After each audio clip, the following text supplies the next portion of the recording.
Welcome, everyone. This is Mary Vandenplas, Senior Manager of Research and Operations here at Burtch Works. Today, two of our Senior Research and Insights recruiters, Karla Ahern and Kit Nordmark, will share the results of our 2018 Marketing Research Salary Study. Just a few quick logistics items before we dive in. Only the presenters will be speaking, so your phones and microphones are muted. There will be a short Q&A at the end of the webinar, so I'll be collecting your questions via the chat function on the left side of your screen, where you can submit your questions for Kit and Karla throughout the talk. If you experience any technical issues, submit those through the chat box as well. Finally, today's session is being recorded and will be available on our YouTube channel shortly. So if you missed part of it or would like to share it with a colleague, you're welcome to do so. And now to introduce our speakers. Both Karla and Kit began their careers in the marketing research world as researchers before moving into recruiting. Karla Ahern began her career working on-site at PepsiCo as a project manager for IRI before moving to Knowledge Networks, now GSK, where she focused on custom research initiatives in media, CPG, and pharmaceuticals. Prior to Burtch Works, she led business development and digital media effectiveness programs for Dime Store Media, now also a part of GSK. Kit Nordmark works in the marketing research industry with a focus in qualitative research. She worked at True, a boutique insights firm specializing in youth, and most recently at the Futures Company, which is now operating as Kantar Consulting. And now I'll hand things over to you, Kit and Karla. Thanks, Mary. Hi, everyone. This is Kit kicking us off.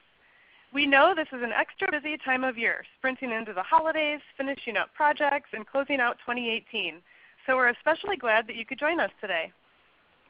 As many of you know, we at Burtch Works pride ourselves not only in connecting researchers with great opportunities in the field and finding great insights talent for companies across the U.S., but we also love to keep a pulse on the industry as a whole. We speak with marketing research and insights professionals daily, so we have a unique bird's eye vantage point of the landscape. And Karla and I work to keep an eye on the different trends and themes we notice along the way to serve as a great resource for you and others in the industry. So here we are today. This marks our 6th annual Marketing Research Salary Study, and we're excited to share the results with you. The study itself includes all of the information you see listed here. And this year, we analyzed the data of over 850 researchers across the U.S. We look at base salaries across the industry, and we slice the data by job category and level of experience. We segment supplier side versus client side, and we cover industry, region, gender, education, and more. Today we're going to discuss a handful of different topics. We'll review how we identify marketing researchers and go over their demographic profile. We'll talk about the median salaries we saw this year and how things may have changed. We'll share some interesting findings from our supplemental research over the past year, as well as some final trends and implications for both job seekers and those looking to hire researchers in today's market. Then we'll have a few extra minutes for a Q&A at the end. So there's our roadmap. Now I'll hand it over to Karla to tell you more about how we define marketing researchers. Thanks, Kit. So before we dive into the data, we think it's important to make sure we outline exactly who we're talking about when we say marketing researchers. You may also hear us say insights professionals, which is a fairly synonymous term. Marketing researchers work in a number of different areas: quant qual, secondary or syndicated, and primary custom research. It includes professionals within consumer or shopper insights, category management, media and audience research, and competitive and market intelligence. At Burtch Works, we differentiate marketing researchers from predictive analytics professionals and data scientists. Both of these groups have different skill sets and are covered in separate studies that we publish each year. These are the professionals who are typically hands-on with tools like SAS, R, Python, Hadoop. And the way we define data scientists, because there's still not really a universal definition out there, is professionals working with massive unstructured data sets. And many of these professionals have PhDs in computer science. We also don't include web analytics professionals. And we also keep marketing and brand managers separate, since they are likely using insights, but a little further removed from how those insights and data are curated. We have colleagues at Burtch Works who cover all of these areas: analytics, data science, web analytics, but we separate them from traditional marketing research as to keep our studies as accurate as possible. So next, let's take a look at the profile of the marketing research industry. Let's start with demographics and look at what the quote-unquote average profile may be. As you can see, the vast majority of researchers have less than 20 years of experience. 44% have 10 or fewer years of experience, and the median is 12 years. When it comes to education, in this year's sample, everyone held a college degree, and 57% have an advanced degree, either a traditional master's, an MBA, or a PhD. And this one is quite consistent with previous years. We saw again the gender breakdown in marketing research and insights field fall fairly close. So women edged out above men once again at 54% of the sample. As we analyze the data each year, we go through and assign each professional to a category based on their current position, either supplier side or client side. The supplier side includes research firms such as Ipsos, IRI, or TNS, to name a few. Research suppliers can be large global organizations all the way down to small or boutique businesses. And these are full-service teams commissioned to lead research projects on behalf of other organizations. Which brings us to the client side of things. These are researchers or insights professionals that work within a broader organization on an internal team dedicated to the practice. Companies like SCJ or Google, McDonald's, many have internal research teams that might run their own studies in-house or often partner closely with supplier-side teams for their research needs. And once we divide supplier-side versus client-side researchers, we then break down these brackets into several levels. For the supplier side, we split researchers into 3 levels, mainly based on years of experience. There tend to be extreme variations in titles among supplier-side organizations, so we use experience to help guide our levels within this category. And then on the client side of things, we use 5 levels based on both title and experience. Client-side titles tend to be more consistent across companies, so these influence our breakdowns more heavily than years of experience. You'll see us refer to these levels throughout the discussion, so we wanted to review our process before we dig in. Thanks, Kit.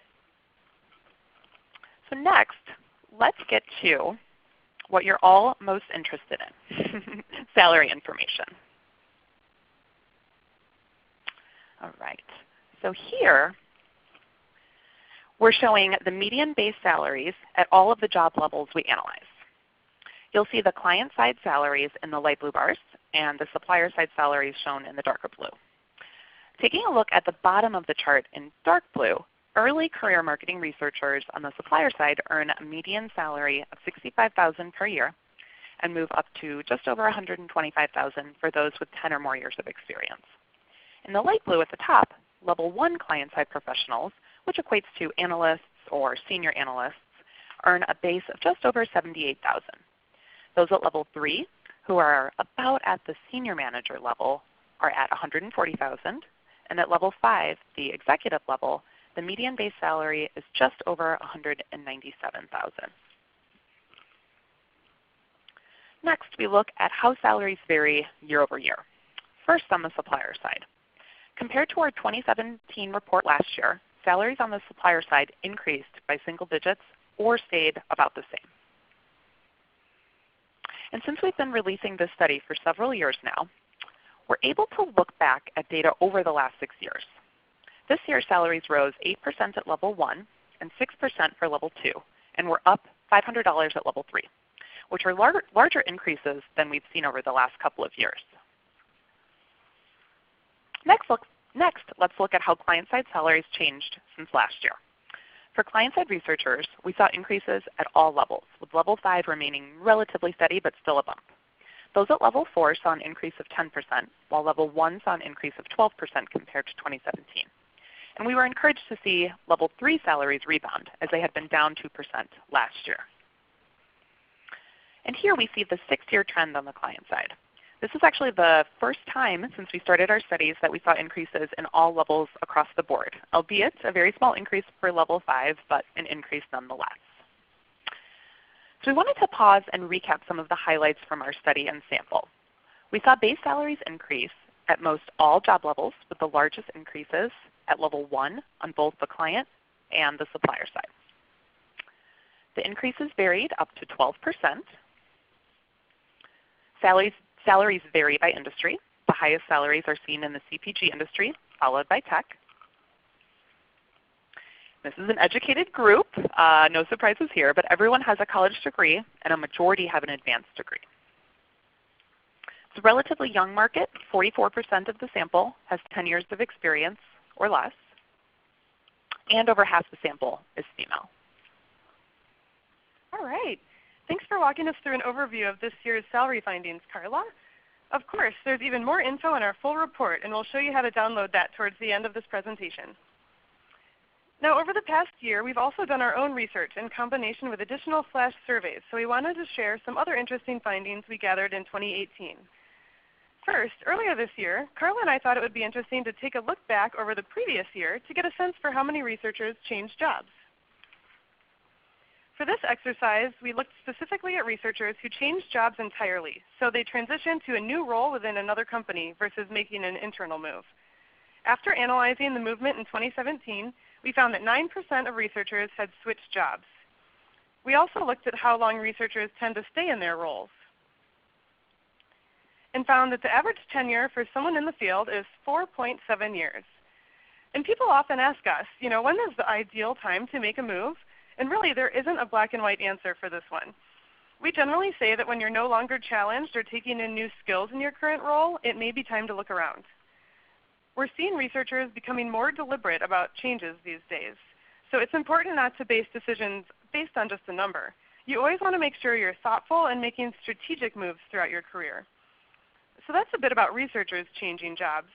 On the other side of things, we were also curious about hiring plans for the year. So we did a quick flash survey in early 2018 to see how many companies had plans to hire. We heard from hiring managers and talent acquisition teams across the U.S., and here's a snapshot of what we found.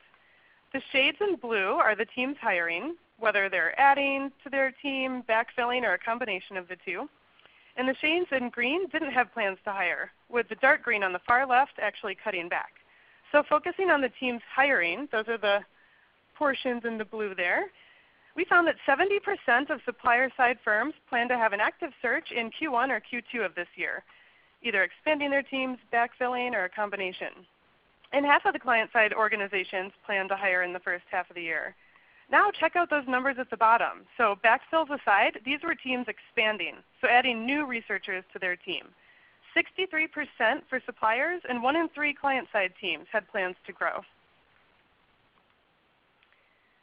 We also looked specifically at the client side within the retail and CPG industries and found that the results seem to support a trend we've been watching, that the CPG industry in particular is not growing as much as it once was. With only 1 in 4 CPG or retail teams had plans to grow, and we saw 44% did not plan to hire at all at the time of fielding. Even though this data shows 50% of client-side teams plan to hire in the first half of the year, Karla and I can attest that we were really busy filling roles on both client and supplier-side teams. It's always interesting for us to track current hiring trends and see how they impact our hiring market and compensation research. So stay tuned for more updates in the year to come. Thanks, Kit. So now that we've inundated you with data, we wanted to switch gears a little bit and look ahead to the future. We always like to check in with our network to understand what you're seeing in the market. This year we did a quick flash survey to understand which areas are gaining steam and what people are most excited about. So this may look familiar to many of you. This is the flash survey that we sent out earlier in the year. It was a simple multiple choice question, and we provided a list of responses. We also included an open-end response, so you could write something in if we didn't include it in the list. We collected hundreds of responses, and then here's a snapshot of what we found. Voice of the customer / customer experience received the most responses. Data visualization came in second, and then the rest of the responses were pretty well distributed. The last couple of years, Kit and I have seen a spike in the number of positions that are looking for voice of the customer experience. So this has been something that's been on our radar for a while. Understanding and reacting to customer touchpoints is common in a number of verticals, but especially in the hospitality or restaurant industries. But regardless of industry, it seems that VOC will continue to remain crucial for many businesses as they strive to make sure that they're delivering against what their customers want and what they've come to expect. We also took a look at the differences between what client and supplier side professionals chose. Things were fairly similar, but data visualization and mobile research skewed slightly higher among supplier-side researchers. Data visualization has come a long way in the recent years. Tools like Tableau and Power BI, those can be great ways to showcase findings and recommendations and help present complex information in more of a digestible and kind of fun way to look at. And mobile research is a critical tool for many researchers today. It's hard to find people who don't have a cell phone in their hands walking down the street or at the grocery store, and this has really changed the way in which research can be done. It's allowed researchers to have that many more touch points with the consumer, and it's become much more convenient for people to participate in research in real time and of course on their own time too. And as I mentioned at the very beginning, Karla and I do have a unique vantage point in our roles here, talking to research and insights professionals day in and day out. We really like to keep tabs on the ongoing shifts and changes in the industry, so we wanted to cover a few other things that we've noticed in the past year. There seems to be a strong focus on innovation, and we're seeing this across industries. Think about anything from white space analysis or fuzzy front-end work to concept development, product optimization, and so on. It's not a brand new area, but we've seen many organizations, both research suppliers and corporations, building and expanding upon these capabilities and beefing up talent with expertise in either new product development or innovation. And as Karla just discussed a few slides ago, VOC and customer experience are areas that research and insights community is excited about. And we've also noticed that they continue to be really sought after skills in the industry. Whether it's roles that we've worked on or postings that we've seen in the market, there seems to be an uptick. It's still an expanding area, and many different industries need to closely track their customer experience and satisfaction to remain competitive these days. So this continues to be a highly desirable skill set. And then many industries, and mainly tech companies, they're continuing to expand their teams. And we're starting to see user experience, or UX, incorporated more into research and analytics roles and groups. As more companies seek to improve the usability and the accessibility of their products and services, UX is an area that gives researchers the opportunity to make a direct impact on their interactions with customers. Then on the supplier side of things, it's been in the news quite a bit, but there have been mergers, acquisitions, and reorgs within some of the most prominent research suppliers. While these changes have benefited some, on the flip side, some roles or departments have been duplicated. So that's left many people open to or actively looking for new roles. So there is some movement starting to happen out there, and we'll see how things shake out in 2019. Thanks, Karla. So to finish up our webinar today, we wanted to talk through a few high-level market trends we've observed and the implications that each one has for both the professional and those hiring researchers.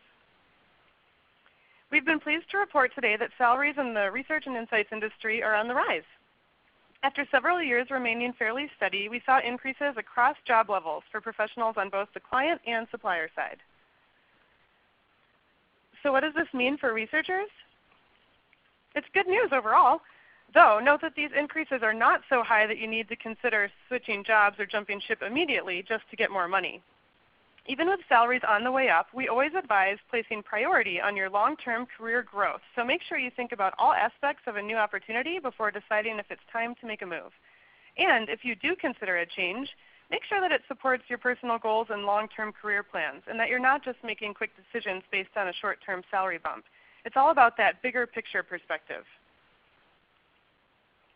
And what does this mean for employers or those looking to hire researchers?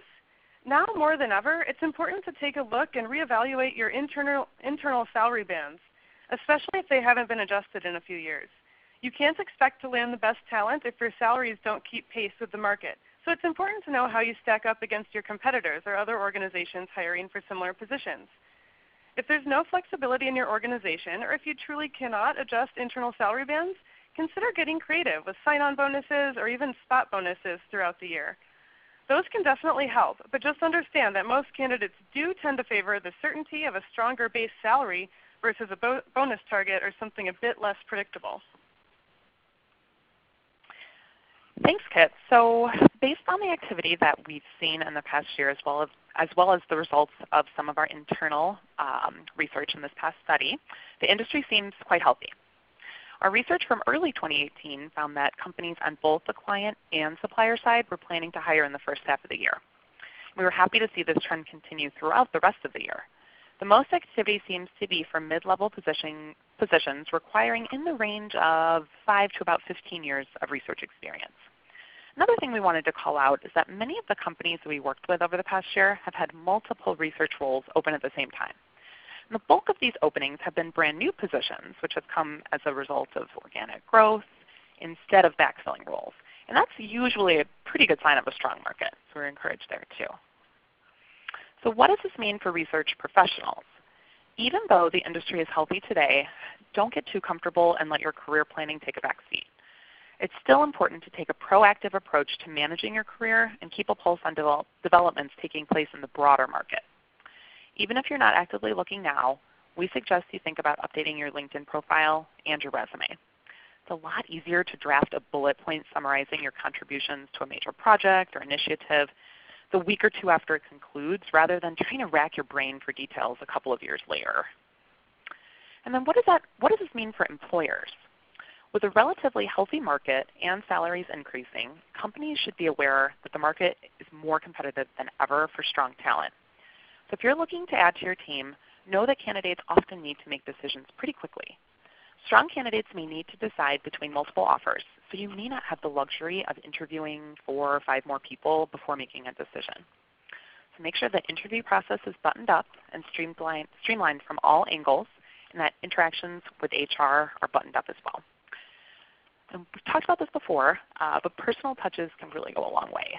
Whether it's a welcome kit with some goodies from the area when the candidate arrives for an interview, or just a quick call or voicemail from the hiring manager after an offer is extended, all of that means so much. We really kind of can't stress that enough. All of that means so much for the candidate and their experience. Okay, so I know Kit and I have covered a lot of information this morning. So if you're interested in taking a look, or we want to see even more, definitely check out our full report. It just went up on our website this morning, and it will give you demographic details, compensation breakouts, year-over-year trends, and other insights. And you can download it for free at on our website, burtchworks.com/study. Mary, I'll hand it back to you momentarily. Thank you so much, Kit and Karla. We're going to get to the Q&A in just a minute, so if you have a question for Karla or Kit, please be sure to send it to me using the chat feature on the left side of your screen. So for those of you who aren't familiar with Burtch Works, we are an executive recruiting firm specializing in quantitative fields like marketing research and also predictive analytics and data science. We're the leading resource for this type of talent and insights about the hiring market, and produce 3 comprehensive salary reports every year for our main specialty areas. These reports each contain 30+ pages of data and can be downloaded for free at burtchworks.com/study. Of course, if you're looking to add to your market research or consumer insights staff, we'd be happy to speak with you and do some brainstorming about what you might have planned in terms of hiring before the end of the year or for Q1 2018. We offer contingency and retained services from research analysts all the way up to chief research officer. Feel free to send us an email if you'd like to chat at info@burtchworks.com. If you're looking to post your research or insights opportunity or browse for new opportunities for yourself, you can check out our niche job board, which is trafficked by thousands of professionals in marketing research, consumer insights, category management, and much more. Aside from searches we're engaged on, our job board is open to all of our clients. So if you're just looking for a targeted place to post your job listings, definitely get in touch with us. We offer several options depending on how many roles you'd like to post. And throughout the year, be sure to check out burtchworks.com/blog, where Kit and Karla post periodic updates with hiring market insights and analysis specifically related to market research and consumer insights, including industry trends, career topics, shifts in the market, and excerpts from our salary studies. You can also follow Burtch Works across our social media channels to stay up to date in our latest research. On our YouTube channel, found at youtube.com/burtchworks, you can find recordings of our other presentations, including analysis of our research and insights trend survey and career planning resources just for researchers, as well as our series with executive leadership coach Tim Ressmeyer, with topics including the impact of confidence on career success, improving collaboration skills, and making successful career transitions. And now it's the time everyone's been looking forward to. We're going to go to the Q&A. So let's jump in, and feel free to continue sending your questions in for Kit and Karla, and we'll get to as many as we can. All right, Kit and Karla, first up, so it sounds like the salaries are increasing across all levels, but the smallest increases are at the more senior levels. Do you have any ideas why that is? Yeah, and that was actually something that we noticed too when diving into the data. I think a lot of times salaries do tend, just thinking about the trajectory of your career, they do tend to have the greatest increases at that, kind of that first half, I would say. As you get a bit more senior, I think the increases tend to be a little bit more nominal, so I think that was reflected in the data that we saw this year. Another thing, especially as you get more senior, sometimes increases don't necessarily happen at that base salary. So maybe you have higher bonus potential with an upside to that, or stock if you're on the client side. On the supplier side, potentially you could be involved in profit sharing, or have some additional compensation tied to business development or sales in the form of commission. So I think salary can take a lot of different shapes and sizes. So that's probably why we see a little bit less of an increase at the senior end of things. Yeah, and usually that was really good overview. And just to add something small, especially when we're talking to more senior professionals, that's why we really always encourage people to take a step back and really kind of look at the total package, and kind of take that bigger picture perspective. Because like Kit said, sometimes there's different levers that companies can pull. They just may not be in the form of base salary. We see that happening much more at the senior level. Mm-hmm. All right. Well, thank you for that. Another thing you guys had talked about was the hiring market for 2018. And we have some questions about, do you have any sense for what that's going to look like for 2019? Yeah, that's interesting. I feel like right now it's kind of a funny time of year. A lot of times people start off 2019 with their strategy meetings and figuring out where they may be building teams or cutting back or that kind of thing once the year gets started. So right now I feel like we I don't know, we're going to wait until 2019. We might do another flash survey like that, because that was such a good resource to kind of see what the market looks like. Right now it's a little bit in question for plans as everyone's head to the ground kind of finishing up projects for this year. Yeah, and if we had to kind of get out our crystal balls, I would say that we're probably going to continue, kind of starting with more of the supplier research consulting side of things. We're probably going to continue to see a lot of growth happening and positions added in more of the smaller or more boutique firms. That's where we've seen a lot of our the activity that we've had more on the supplier side is with these firms that might be, starting maybe at like 25, 30 people up through several hundred people. We've seen a lot of activity happening there. So I think those companies are continuing to do very well and continuing to hire. And those are typically the ones that are fairly nimble in the approaches that they can provide their clients, very consultative, can move pretty quickly. So that's where we're seeing a lot of growth on the supplier side. Looking more on the client side, I would imagine I would imagine we're going to see probably a lot of movement again in tech, e-commerce, anything and everything digital. I would imagine CPG will kind of remain relatively flat as it has been in 2018. Again, there's been some hiring, just not huge spikes there.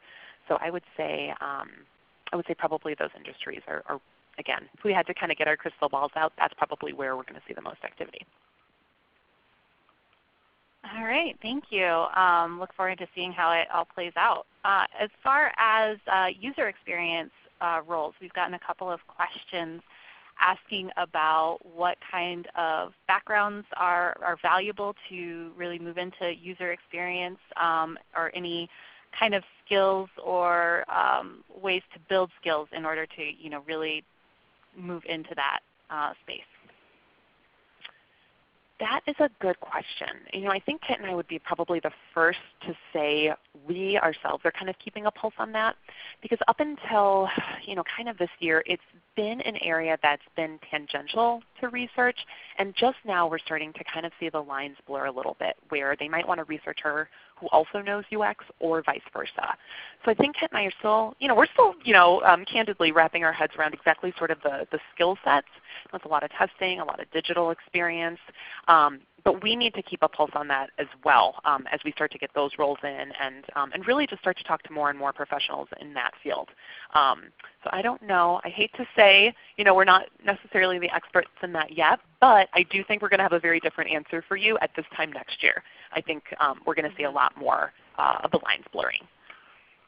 And right now it is still pretty different, the UX versus the VOC customer experience. So I think that we're seeing a lot of momentum on that side of the business. And backgrounds that do well with VOC can really be across the board. There's obviously a tracking element that goes into a lot of those functions, but also just having a well-rounded marketing research skill set, both qualitative, quantitative. A lot of times there's closed loop processes that people put into place. So lots of different marketing research backgrounds can kind of feed into that VOC. So we're seeing people with kind of a wide range of experience under their belt pick up VOC as well and do really well in that space. All right, thank you. And I think we have time for one more question here. So about bonuses, people are asking about timing for job search, and I'm not sure when I'll be receiving my bonus and likely won't know how much it is until March. But they're ready to start looking now. So what kind of advice do you have for waiting or getting started on a job search? That's a good question. We're definitely entering this time of the year where this becomes a topic that we talk about a lot.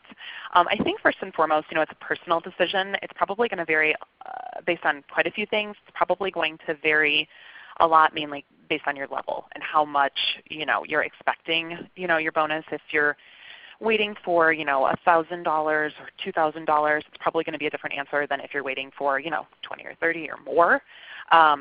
But I think that the main kind of thing we always try to communicate to people is that no company is going to keep you whole. I wish that were the case. It would certainly make our lives a lot easier. But the main point is most organizations are not going to say, okay, you're walking away from $30,000. Here's $30,000 to kind of help keep you whole. They're more so probably especially client-side organizations, are more apt to provide more of a small sign-on to help bridge the gap, but we don't see that happening too much with suppliers. But the bottom line, you're probably going to be walking away from something.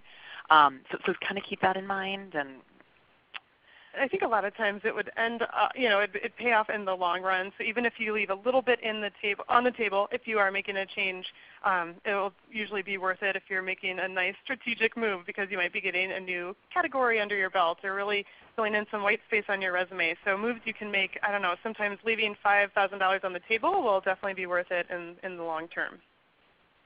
Yeah, and the other thing just to kind of keep in mind about timing is the job search process always takes longer than people think. So, if you expect, maybe like a March payout of your bonus, if you start looking in, say, mid-January, it's very unlikely that you're probably going to start a new job before mid-March anyway. So generally 8 weeks is a pretty quick turnaround time from beginning to interview, starting to look, and actually sitting in your new seat. So just kind of keep that in mind too. It's probably better to start a little bit earlier in your search rather than wait until the day after it's paid out to start looking, because it does take longer, a little bit longer than people think. So. All right. Thank you so much for that advice. That's all the time we have for questions today, but thank you so much to everybody who submitted their questions. And thank you, everybody, for joining us. You can visit www.burtchworks.com/study to download the full report. And if you want to connect further with us, please email us at info@burtchworks.com. We'd love to hear from you. And thank you so much for joining us.